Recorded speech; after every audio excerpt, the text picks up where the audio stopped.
দাঁড়িয়ে গেছে। নবীর একটা উম্মাতের কথা বলি, আমরাও উম্মাত আর জানার কথা বলছি তিনিও উম্মাত। দেখেন তো দুটো উম্মাতের ভিতরে কতটা পার্থক্য বাবা। আল্লাহর ওলি খাজা আজমিরি রহমাতুল্লাহ আলাইহি। আচ্ছা, খাজা আজমিরি হুজুরের পীরের নাম কি? পীর উসমান হারুনি রহমাতুল্লাহ আলাইহি। দুইজনে একই সঙ্গে হজ পাকের নিয়াত করেছেন। একটু সুবহানাল্লাহ বলবেন না? পীর এবং মুরিদ।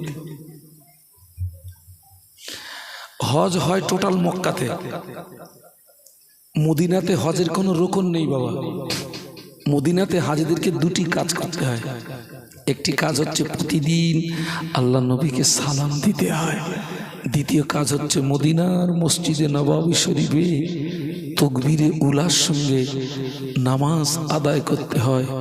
মদিনার মসজিদে নববী শরীফে যে ব্যক্তি 40 ওয়াক্ত নামাজ তাকবীরে উলার সঙ্গে আদায় করবে, কিয়ামতের ময়দানে ওরা আল্লাহর নবীর প্রতিবেশী হয়ে উঠবে। জোরে বলতে পারলেন না?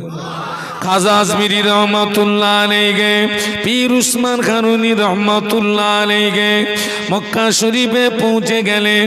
আল্লাহর খানায় কাবা তওয়াফ করলেন, মাকামে ইব্রাহিমে নামাজ পড়লেন, জমজমের পানি পান করলেন, সাফা মারওয়া সাই করলেন, মিনা মুজদালিফা আরাফাত অবস্থান করে মক্কা থেকে হজের কাজ সমাধা করে মদিনা শরীফে আসতেন আল্লাহ নবীর মাজার জিয়ারতের জন্য। আল্লাহ নবী বললেন, মান যারা কবরি বাদা ওয়াফাতি ফাকান্নামা দারানি ফি হায়াতি। আল্লাহ নবী বললেন, আমি রাসূলুল্লাহ আমার ইন্তেকালের পরে আমার কবরটা যে জিয়ারত করলো, আমার মাজারটা যে জিয়ারত করলো, আমি আল্লাহ নবী বলছি ওই ব্যক্তিটা যেন আমার জীবিত অবস্থায় আমার সঙ্গে তার দিদার নসিবি হলো। আল্লাহ নবী বললেন, মান যারা কবরি ওয়াজাবাত লাহু শাফাতি। আল্লাহ নবী বললেন, আমি রাসূলুল্লাহ আমার ইন্তেকালের পরে আমার কবরটা যে জিয়ারত করলো, আমি আল্লাহ নবী বলছি কাল কিয়ামতের ময়দানে কঠিন মুসিবতের সময় ওই ব্যক্তির জন্য সুপারিশ করাটা আমি রাসূলুল্লাহর পক্ষে ওয়াজিব হয়ে গেল। খাজা আজমিরি পীর উসমান হারুনি রহমাতুল্লাহ আলাইহিমা দুইজনে মক্কা থেকে হজের কাজ সমাধা করে মদিনা শরীফে গেছেন। আল্লাহ নবীকে সালাম দেবেন। ও আমার ভাইয়া, আল্লাহ নবীর মাজার মুকাদ্দাসের পাশে দাঁড়িয়ে দুইজনে নবীকে সালাম দিচ্ছেন। আসসালামু আলাইকা আইয়ুহান নবী ওয়া রাহমাতুল্লাহি ওয়া বারাকাতুহু। আসসালাতু আসসালামু আলাইকা রাসূলুল্লাহ। আসসালাতু আসসালামু আলাইকা হাবিবাল্লাহ। সালাম দেওয়া শেষ। আল্লাহ নবী মাজার মুকাদ্দাসের ভিতর থেকে যে সালামের জবাবটা দিয়েছিলেন, খাজা আজমিরি রহমাতুল্লাহ আলাইহি, পীর উসমান হারুনি রহমাতুল্লাহ আলাইহি আল্লাহ নবী সালামের জবাবটা নিজে কানে শুনতে পেয়েছিলেন। আল্লাহ নবী সালামের জবাব দিয়ে মাজার মুকাদ্দাসের ভিতর থেকে বলেছিলেন, ও বাবা মঈনুদ্দিন, মদিনার জমিনে তোমায় থাকতে হবে না বাবা, তুমি হিন্দুস্তানের জমিনে চলে যাও। আমি রাসূলুল্লাহ আমি হিন্দুস্তানের জমিনে কলেমার দাওয়াত দিতে পারলাম না, তুমি হিন্দুস্তানের জমিনে চলে গিয়ে আমি রাসূলুল্লাহর হয়ে কলেমার দাওয়াত দিতে শুরু করো। খাজা আজমিরি কাঁদতেছিলেন, ইয়া রাসূলুল্লাহ আমি মদিনাতে এসেছি, আমার মনে বড় আশা, আমি আপনাকে সালাম দেব, আপনার মসজিদে নামাজ পড়ব, আপনার মাজার জিয়ারত করব, আমার হৃদয় ঠান্ডা হবে, কলিজা ঠান্ডা হবে। হুজুর আপনি কেন আমাকে হিন্দুস্তানে চলে যেতে বলছেন? আল্লাহ নবী বললেন, ও বাবা মঈনুদ্দিন, মদিনার জমিনে যদি থাকো আমাকে যদি সালাম দাও, আমার মাজার যদি জিয়ারত করো, আমার মসজিদে যদি নামাজ পড়ো, আমার দিদার যদি না পাও, আমার দেখা যদি না পাও, তোমার কলিজা কি ঠান্ডা হবে নাকি? না ইয়া রাসূলুল্লাহ, আপনার দিদার যদি না পাও আমার কলিজা ঠান্ডা হবে না। আল্লাহ নবী বললেন, ও বাবা মাইনুদ্দিন, আমার দিদার যদি পেতে যাও, হিন্দুস্তানের জমিনে গিয়ে আমি রাসূলুল্লাহ হয়ে কলেমা দাওয়াত দিতে শুরু করো। আমি আল্লাহ নবী কথা দিলাম, আমি মদিনার জমিন থেকে আমি তোমাকে হিন্দুস্তানের জমিনে দেখা দেবো। খাজা আজমিরি রহমাতুল্লাহ আলাইহি এই হিন্দুস্তানের জমিনে এসে কলেমা প্রচার শুরু করলেন। ও কলাশিয়ার যুবকেরা, খাজা আজমিরি হুজুরের হাতে হাত দিয়ে এই হিন্দুস্তানের 90 লক্ষ মানুষ ইমানের কলেমা পড়ে মুসলমান হয়েছিলেন। যদি বলতে পারলেন না কত লক্ষ? কিতাবে এসছে, খাজা আজমিরির মনে যখন আসা জাগতো, আল্লাহ আমি একটু নবীকে দেখব, আল্লাহ রসুল খাজা আজমিরির সামনে হাজির হয়ে যেতেন। হ্যাঁ, আমার দাদু হুজুরের পীরের নাম কি? সুফি ফতে আলী ওয়াইসি রহমতুল্লাহ আলী হুজুরের জীবনীটা একটু দেখবেন। হুজুর যতদিন হায়াতে ছিলেন চোখের একটা করে পলক ফেলতেন, একবার করে পলক মারতেন, আর আল্লাহ নবীকে একবার করে দেখতেন। যদি বলতে পারলেন না, পলকে পলকে নবী দেখতেন। খাজা আজমিরি হিন্দুস্তানের জমিনে 90 লক্ষ মানুষ কলেমা পড়ল। এনটিতে দাঁড়িয়ে গেল পৃথ্বীরাজ। কে দাঁড়ালো? খাজা আজমিরিকে মেরে দেবে। কিভাবে মারবে? পৃথ্বীরাজ কিছু সৈন্য ফিট করলো। তারা খুব ভালো করে বিচক্ষণ করে দেখলো মারার একটা রাস্তা আছে। এই মুসলমান ফকিরটা নামাজি হালাতে অনেকক্ষণ জমিনে সাজদায় পড়ে থাকে। আল্লাহর ওলিদের নামাজ আমাদের নামাজ এক না বাবা। আল্লাহর নবীদের নামাজের, আল্লাহর ওলিদের নামাজের কারাত হতো লম্বা, রুকু হতো লম্বা, সাজদাও হতো লম্বা। আর আল্লাহর ওলিরা যখন নামাজে দাঁড়াতেন দুনিয়া ভুলে যেতেন। আল্লাহ নবী বললেন, আনতাবুদাল্লাহ কান্নাকা তারাহু ফাইল্লাম তাকুন তারাহু ফাইন্নাহু ইয়ারাকা। আনতাবুদাল্লাহ কান্নাকা তারাহু ফাইল্লাম তাকুন তারাহু ফাইন্নাহু ইয়ারাকা। আল্লাহ নবী বললেন, তোমরা যখন নামাজে দাঁড়াবে ওই সময় মনে করবে তুমি তোমার রবকে দেখতে পাচ্ছ। ওটা যদি সম্ভব না হয় ওই সময় মনে করবে তোমার রব তোমাকে দেখতে পাচ্ছে। ও আমার মায়া, আল্লাহর ওলি খাজা আজমিরি রহমাতুল্লাহ আলাইহি তারাগর পাহাড়ের নিচে আল্লাহ পাকের নামাজে মশগুল হয়ে গিয়েছেন, জমিনে সিজদায় চলে গিয়েছেন। পৃথ্বীরাজের সহচরেরা বিশাল একটি পাথর কেটে ফেলে দিল। ওদের টার্গেট হলো ওই পাথরটা চাপা দিয়ে আল্লাহর ওলিকে মেরে দেবে। ওই পাথরটা গড়াতে গড়াতে আল্লাহর ওলির নিকটস্থ যেই না হলো খাজা আজমিরি রহমাতুল্লাহ আলাইহি ডান হাতের সাদা আঙুলটা পাথরের দিকে ইশারা করার সঙ্গে সঙ্গে আল্লাহর হুকুমে ওই পাথরটা আজও পর্যন্ত পাহাড়ের গায়ে দাঁড়িয়ে আছে। আরো জোরে বলুন সুবহানাল্লাহ। এটা হচ্ছে ওলির কারামাত। তবে তার জন্য তাকে খাঁটি উম্মত হতে হয়েছে। কি উম্মত? খাঁটি উম্মত। আমি তো চিটিং বাস বাবা। অন্য অন্য নবীরা হচ্ছেন এলাকা ভিত্তিক নবী, গোত্র ভিত্তিক নবী, ব্যক্তি বিশেষ নবী। আর আল্লাহ কোরআন শরীফের মধ্যে বলেছেন ওমা আরসালনাকা ইল্লা রাহমাতাল লিল আলামিন। সুবহানাল্লাহ বলবেন না?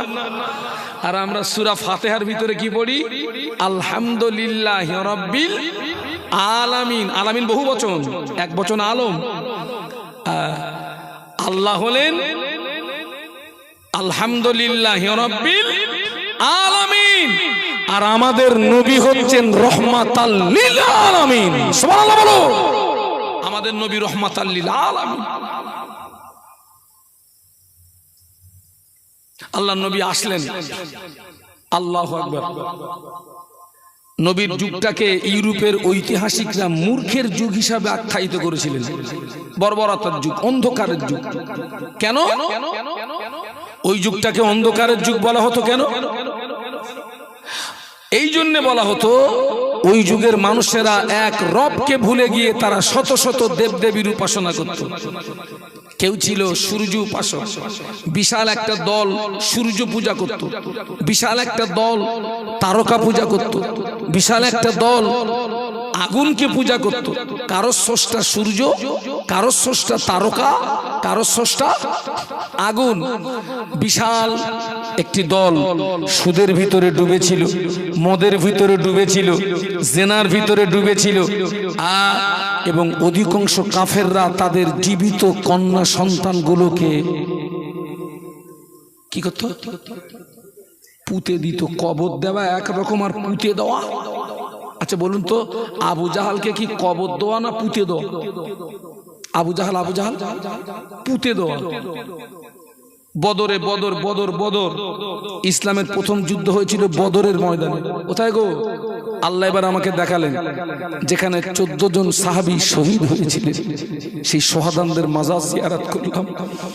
ওখানে গিয়ে মুআল্লিমকে বললাম, সে শয়তানটা কোথায়? ওই বদরের যুদ্ধে যত কাফেররা নিহত হয়েছিল সবগুলোকে একটা গর্তের ভিতরে নিয়ে পুঁতে দেওয়া হয়েছিল। বাবা,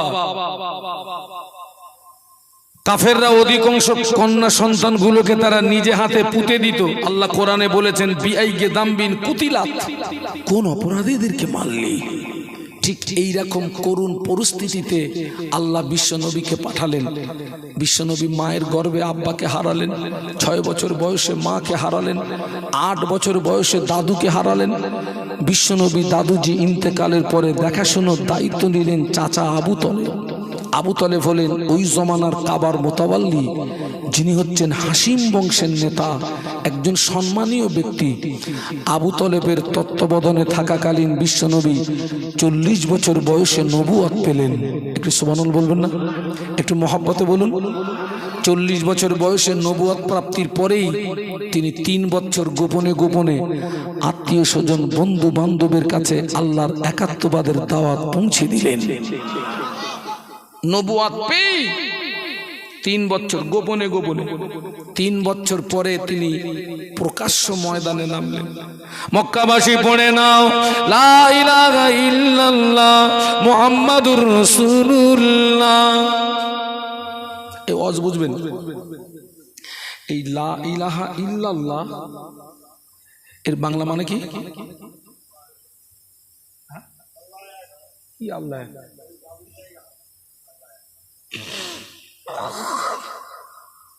কোন মাবুদ নেই, আল্লাহ এক।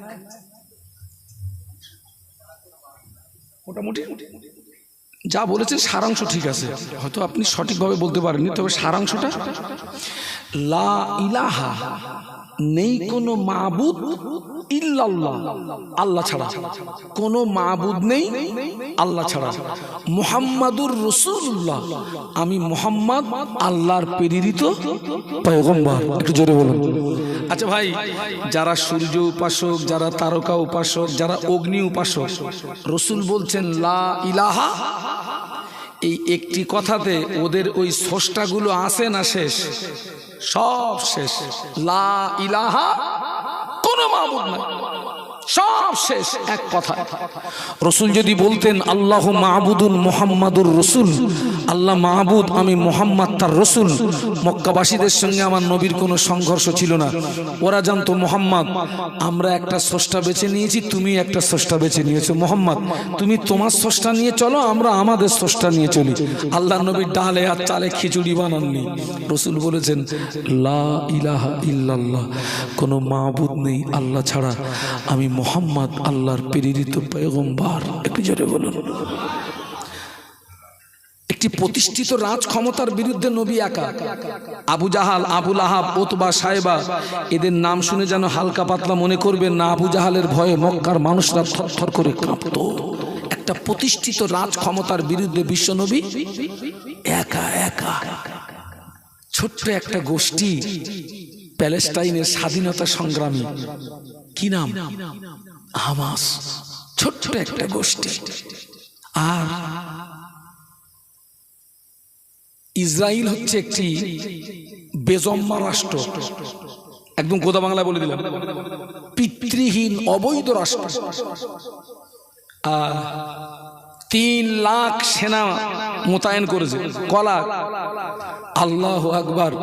ছোট্ট একটা গোষ্ঠীর কাছে তারা পরাজয় হলো। সুবহানাল্লাহ বলবেন না? আরো জোরে বলুন। আমি কোন একটা সংবাদ মাধ্যমে ইসরায়েলের কোন একজন সৈন্য বলতে বাধ্য হয়েছে, আমার যেন মনে হচ্ছে ইসরায়েলের একজন সৈন্য বলছে, আমার যেন মনে হচ্ছে গাজায় অপারেশন করতে গিয়ে আমি যেটা দেখেছি, আমার যেন মনে হচ্ছিল হামাস গোষ্ঠীদের সঙ্গে ফেরেশতারা কাজ করছে। আরো জোরে বলুন। ছোট্ট একটা গোষ্ঠী, এরা তো ন্যায়ের পক্ষে, অথচ এদেরকে বলছে জঙ্গি। মূলত জঙ্গি কারা? কারা জঙ্গি?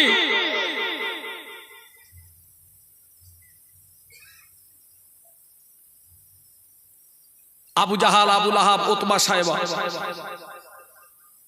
প্রতিষ্ঠিত একটা রাজ ক্ষমতা। আল্লাহ নবী যখন প্রকাশ্য কলেমার দাওয়াত দিতে লাগলেন, দেখতে পাওয়া গেল কুফারে কোরাইশদের ভিতর থেকে 2 জন 5 জন করে তারাও প্রকাশ্য আল্লাহ নবীর হাতে হাত দিয়ে ইমানের কলেমা পড়ে তারাও মুসলমান হয়ে যায়। ছেলেরা জোরে বলতে পারলেন, মোহাব্বতে বলতে পারলেন। আমার নবী প্রকাশ্য দাওয়াত দিচ্ছেন, আর আবু জেহেলের দলের লোকরা ওরাও প্রকাশ্য ইসলাম গ্রহণ করছে। সুবহানাল্লাহ বলবেন না? আচ্ছা, এই দৃশ্যটা দেখলে ও শয়তান কটার জ্বলবে। ওদের গাত্র দেওয়া শুরু হয়ে গেছে। মোহাম্মদ যেভাবে নতুন ধর্ম প্রচার করছে, আমাদের দলীয় মানুষ যেভাবে মোহাম্মদের দলে আশ্রয় নিচ্ছে, আমরা যদি মোহাম্মদের কাজের গতি না রুখি, ভবিষ্যতে এমন একটা দিন আসবে যেদিন আর কোনো অস্তিত্ব। এই ইসরায়েলও জানে যে হামাসদের যদি পুরো খতম না করি, এই ইসরায়েলও আল্লাহর উপরে পূর্ণ আস্থা রেখে বলছি, বাইতুল মুকাদ্দাস একদিন আমাদের কবজায় আসবে ইনশাআল্লাহ। বলুন ইনশাআল্লাহ। বাইতুল মুকাদ্দাস কাদের? আমাদের। আমাদের বাইতুল মুকাদ্দাস সর্বোত্তম কেবলা আমাদের কেবলা। আল্লাহ রসুল 16 থেকে 17 মাস বাইতুল মুকাদ্দাসের দিকে ফিরে নামাজ পড়েছিলেন। মদিনা শরীফে যে মসজিদটা আছে, মসজিদে কিবলাতাইন, আল্লাহ রসুল বাইতুল মুকাদ্দাসের দিকে ফিরে নামাজ পড়তেন। আবু জাহাল, আবু লাহাব, উতবা, সাইবা চিন্তা করছে মোহাম্মদ যেভাবে নতুন ধর্ম প্রচার করছে, যদি মোহাম্মদের কাজের গতি না রুখি, ভবিষ্যতে এমন একটা দিন আসবে যেদিন আমাদের আর কোনো অস্তিত্ব থাকবে না। অতএব যে কোনো প্রসেসে মোহাম্মদের কাজের এই গতিটাকে রুখতে হবে। আল্লাহ রসুল তখন অটোমেটিক কলেমা প্রচারে বেরিয়ে পড়েছেন। রসুলের গার্জেন হচ্ছেন বর্তমানে আবু তলেব। আবু জাহাল, আবু লাহাব, উতবা, সাইবা ওরা সবাই মিলে আবু তলেবের কাছে এসেছে। আবু তলেবকে এসে বলছে, ও আবু তলেব, তুমি তোমার ভাইপো মুহাম্মদকে বলো, তোমার ভাইপো যদি মক্কার নেতা হতে চায় আমরা তাকে নেতা বানিয়ে দেবো। তোমার ভাইপো যদি মক্কার সবচেয়ে বড় ধনী হতে চায় আমরা তাকে ধনী বানিয়ে দেবো। তোমার ভাইপো যদি মক্কার সবচেয়ে সুন্দরী নারী পেতে চায় আমরা তাকে সুন্দরী নারী দেবো, তবে শর্ত হলো কলেমা প্রচারটা যেন না করে। বলুন তো নবী কার দেওয়া দায়িত্ব পালন করছেন? একটু জবান খুলে বলবেন না? আর একটু জবান খুলে বলুন। ওরা দেবে তিনটে, নেবে একটা। কি কি দেবে ওরা? আমার নবীকে নেতা বানিয়ে দেবে, আমার নবীকে ধনী বানিয়ে দেবে, আর আমার নবীকে সুন্দরী। এই তিনটে বিষয়ের উপরে কিন্তু এখন পুরো দুনিয়াটা চলছে। আপনি লক্ষ্য করুন, ওই তিনটে বিষয়ের উপরেই তাম পৃথিবী চলছে। এই যে মারামারি, কাটাকাটি, যুদ্ধ, কেন? আমি নেতা হব, আমি ধনী হব, আর যদি রাত্রিরে সুন্দরী সুন্দরী নারী। এখন তো নারীর যুগ ভাই। হ্যাঁ, কত মসজিদের ইমামও নারীর কেলেঙ্কারিতে পড়ে গেছে। আমার মতো কত হুজুরও ধরা পড়ে গেছে। নারী এমন একটা খাতারনাক জিনিস। ওরা বলছে, আবু তলেব, তোমার ভাইপো আমাদের দাবি মেনে নিয়ে কলেমা প্রচার বন্ধ করে তো ভালো, যদি না করে আমরা তোমাকে হুইপ জারি করছি, আজকের থেকে তোমার ভাইপোকে আর জায়গা দিতে পারবে না। ওরা জানে মোহাম্মদের পাশে খুঁটি হিসাবে কাজ করছে আবু তলেব। এইটার যদি ভেঙে দিতে পারি তো মোহাম্মদকে জব্দ করা, আজকের থেকে আর জায়গা দিতে পারবে না। যদি তুমি এর পরেও জায়গা দাও আমরা তোমার বিরুদ্ধে যুদ্ধ ঘোষণা করব। আবু তলেব কাবার মোতাল্লি হলেও সমাজ বলে একটা কথা আছে না, নেই? আবু তলেবের ভয় লাগবে না? লাগবে না। আবু তলেব উভয় সংকটে, নবীকে জায়গা দিয়ে আমি কি করি। ওরা আবু তলেবকে হুইপ জারি করে বাড়িতে গিয়ে অঙ্ক কষছে, আবু তলেবকে যা বলে এসেছি সিদ্ধান্ত একটা নিতে হবে। আল্লাহ নবী কলেমার দাওয়াত দিয়ে বাড়ি ফিরলেন। আবু তলেব আমার নবীকে একটি নির্জন কক্ষে ডেকে নিয়ে বললেন, বাবা মুহাম্মদ, তোমার জন্য খুশির সংবাদ। আল্লাহ নবী মনে করলেন কোন বেঈমান বেদির মনে হয় ইসলাম গ্রহণ করেছে। বাবাজি, একটা কাফের যদি ইসলাম গ্রহণ করে আল্লাহ নবীর বুকটা যেন 50 হাতের মতো লম্বা হয়ে যেত। মোহাব্বতে বলতে পারলেন না? একটা কাফের যদি ইসলাম গ্রহণ করত নবীর মনটা, বুকটা আনন্দে ভরে যেত। চাচা জান, কি খুশির সংবাদ।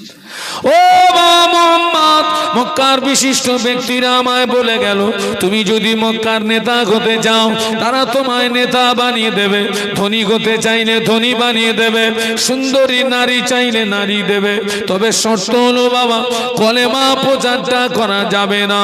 আল্লাহ নবী বলেছিলেন, ও চাচা যান, চাচা যান, চাচা যান, আপনি ওদেরকে বলে দিন যদি ওদের দ্বারাতে সম্ভব নয়, ওরা যদি আমার এক হাতে আসমানের চাঁদ এনে দেয়, অপর হাতে যদি আসমানের সূর্য এনে দেয়, ও আমার চাচা যান, যদি ওদের দাঁড়াতে সম্ভব নয়, ওরা যদি আমার এক হাতে আসমানের চাঁদ এনে দেয়, অপর হাতে যদি আসমানের সূর্য এনে দেয়, তথাপিও মুহাম্মদ আল্লাহর দেওয়া দায়িত্ব কলেমা প্রচারটা বন্ধ করতে পারবে না। আরো জোরে বলো। ওরা আমাকে নেতা বানাবে, ধনী বানাবে, সুন্দরী নারী দেবে, মামুলি ব্যাপার। যদি ওদের দ্বারাতে সম্ভব নয়, এক হাতে আসমানের চাঁদ অপর হাতে আসমানের সূর্য যদি এনে দেয়, তথাপিও মুহাম্মদ আল্লাহর দেওয়া দায়িত্ব থেকে এড়াতে পারবে না। বলুন, এর নাম নবী, এর নাম কি? আবু তলেব বলছে, বাবা তুমি যদি তোমার দায়িত্ব থেকে সরে না আসো তাহলে মনে হয় আজকের থেকে আমি তোমাকে আর, কারণ এরপরে জায়গা দিলে বিপদটা আমার। আচ্ছা বলুন তো, ন্যায় ও সত্যের উপরে দাঁড়িয়ে থাকাটা সহজ না কঠিন? বাবা ন্যায় ও সত্যের উপরে দাঁড়িয়ে থাকতে গেলে আপনার পিতা, আপনার মাতা, আপনার স্ত্রী, আপনার ছেলে, আপনার মেয়ে, আপনার বন্ধু বান্ধব, আপনার প্রতিবেশী সব আপনার থেকে, এরপরেও যদি মজবুতির সঙ্গে আপনি ন্যায় ও সত্যের উপরে দাঁড়িয়ে থাকতে পারেন, ওই সময় আল্লাহ পাকের পক্ষ থেকে রহমত নাজিল হবে। বাবা, আজকের থেকে মনে হয় আমি তোমাকে আর জায়গা দিতে পারবো না বাবা। আল্লাহ নবী কেঁদে ফেললেন। আল্লাহ নবী কাঁদতে কাঁদতে বলেছিলেন, চাচা যান, চাচা যান, আমি মায়ের গর্ভে থাকাকালীন আব্বাকে হারালাম, 6 বছর বয়সে মাকে হারালাম, 8 বছর বয়সে দাদুজিকে হারালাম, সেখান থেকে আপনার তত্ত্বাবধানে ছিলাম। চাচা যান, সারাদিন মক্কার মানুষেরা আমায় কত দুধ-চাই করে। চাচা যান, সারাদিন মক্কার মানুষেরা আমায় কত গালি দেয়। সারাদিন পরে আমি যখন আপনার কাছে ফিরে আসি, আপনি আমাকে একবার মুহাম্মদ বলে ডাকার সঙ্গে সঙ্গে সারাদিনের কষ্ট নিবারণ হয়ে যায়, সারাদিনের কষ্ট মুছে যায়। ও চাচা যান, আজকের যদি আপনি আমাকে আশ্রয় না দেন, জায়গা না দেন, আমি মুহাম্মদ এটি জানবো, পৃথিবীর জমিনে মুহাম্মাদের পাশে দাঁড়ানোর মতো কেউ নাই, পৃথিবীর জমিনে মুহাম্মাদের আহা বলার মতো কেউ নাই, পৃথিবীর জমিনে মুহাম্মাদের চোখের পানি দেখার মতো কেউ নাই। ও আমার চাচা যান, আপনি আমাকে আশ্রয় দেবেন কিনা, আপনি আমাকে জায়গা দেবেন কিনা, ওটা আপনার ব্যক্তিগত ব্যাপার, তবে আপনি আমাকে আশ্রয় দেন আর না দেন, আমি মুহাম্মদ আল্লাহর দেওয়া দায়িত্ব আমি কলেমা প্রচারটা বন্ধ করতে পারবো না। এতদিন জানতাম আমার পাশে কেউ থাকার না থাক, আমার চাচা ছিল, আজকের থেকে জানবো আমার কেউ নেই। ভাই, এখন যদি বলি কারা কারা নবীরে ভালোবাসেন হাত তোলেন, হাত কি একটা বাদ যাবে বলে মনে হয়? হাত তুলে নবীর ভালোবাসা প্রমাণ করানোটা সহজ, প্র্যাকটিক্যালে দেখানোটা এজ এ উম্মাত হিসাবে নবীর ওই আদর্শটা আমাদের মধ্যে থাকার দরকার ছিল না? আছে তো বাবা। কিয়ামতের ময়দানে আমরা অধিকাংশ মানুষ বোবা শয়তান হয়ে উঠব। কেন জানেন? আমরা অন্যায়ের প্রতিবাদ করিনি। দেখবেন গ্রামে কিছু কিছু মানুষ থাকে, অনেকে বলে ওই লোকটা এত ভালো, জীবনে কোনোদিন ওই লোকটার সঙ্গে কারো ঠোঁটে ঠোঁট হয়নি। ঠোঁটে ঠোঁট মানে এত ভালো। আচ্ছা, ওই সত্যি ভালো? ও কি সত্যি ভালো? ওর সঙ্গে জীবনে কারো ঠোঁটে ঠোঁট হয়নি মানে ও সামনে যত অন্যায় হয়েছে ওসব অন্যায়গুলো হজম করেছে, ওই জন্য ওর সঙ্গে কারো ঠোঁটে। আসমানের নিচে নবীর উপরে ভালো মানুষ আর কেউ আছে? আমার নবীর দুশ্মন ছিল না? ছিল না। তো এর দুশ্মন নেই মানে ও পাক্কা চিটিং বাজো, ও সব হজম করেছে।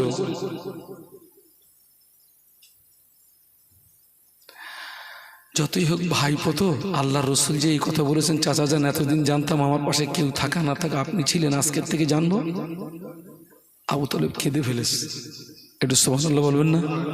আবু তলেব ভাইপো তো। আবু তলেব কাঁদতে কাঁদতে বলেছিলেন, বাবা মুহাম্মদ কষ্ট নিও না বাবা, দুঃখ নিও না বাবা, রোনাজারি করো না বাবা, যা আমি তোমায় হুকুম দিয়ে দিলাম, যেটাই তোমার ইচ্ছা সেটাই তুমি কলেমা প্রচার করো, যেটাই তোমার ইচ্ছা সেটাই তুমি কলেমার দাওয়াত দাও। আবু তলেব যতদিন পৃথিবীতে জীবিত আছে দেখে নিতে চায় মক্কার কোন শক্তি মুহাম্মদকে ক্ষতি করতে পারে। ওই দিনে বিশ্বনবী কান্না ভরা চোখে হেসে ফেলেছিলেন। একটু মহব্বতে বলা যায় না? আজকের থেকে তোমাকে খোলা অর্ডার দিলাম, যাও। আচ্ছা, আপনারা বলেন, আল্লাহ নবী মক্কাবাসীদের উপকার করছিলেন না ক্ষতি করছিলেন? ওরা তো জাহান্নামার ভিতরে পড়ে হাবুডুবু খাচ্ছিলেন। আল্লাহ রসুল ওদেরকে জাহান্নামার ভিতর থেকে হাত ধরে টেনে তুলে বিনিময়ে পাওনা হলো কি? 13 বছর মার খেতে হয়েছে বাপ, দান শহীদ হলো। গভীর রাতে জন্মভূমিটা ছেড়ে দিয়ে মক্কার থেকে মদিনায় চলে যেতে হলো। তারপরে ইসলাম। আমার কথা বুঝতে পারছেন না পারছেন না? তারপরে ইসলাম। আহা, আল্লাহর রসুল যখন ওদের দেওয়া অফারে থুতু নিক্ষেপ করলেন, সঙ্গে সঙ্গে ওই শয়তানটা, কি নাম? আচ্ছা, আবু জেহেল নবীর সম্পর্কে কি হয়? আচ্ছা, একটা কথা বলে যাচ্ছি আপনাদের, আপন ব্যক্তি যতটা ক্ষতি সাধন করতে পারে, দূরের মানুষ অতটা ক্ষতি করতে, নিজের লোক সবচেয়ে বেশি বিষ মারে, নিজের লোক। আর একটা কথা বলে যাচ্ছি, জীবনে কোনো ব্যবসা যেন ভাগে করবেন না।